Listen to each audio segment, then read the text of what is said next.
নয়ন, আমার মেয়ে দুবাই থেকে চিঠি পাঠাইছে, একটু পড়ে শোনা তো। কি হলো কি?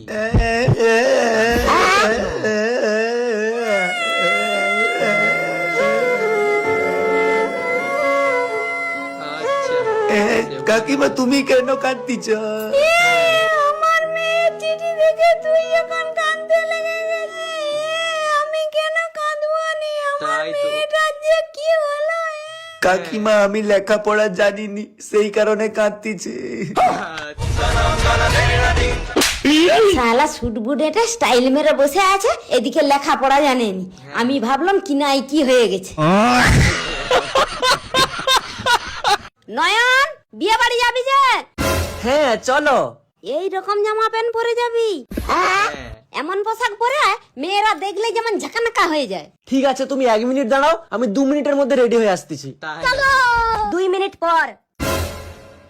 রেডি হয়ে গেছি, চলো এবার।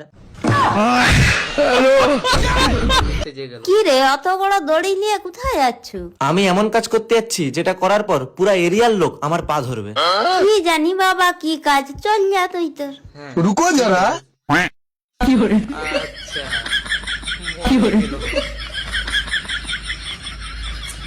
ছেলেরা এমন করতে যাচ্ছে, কি করে জানবো?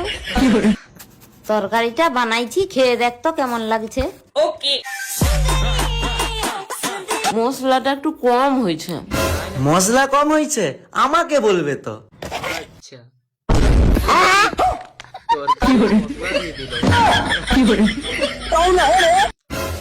কি রে, পনির কাটতেছ নাকি?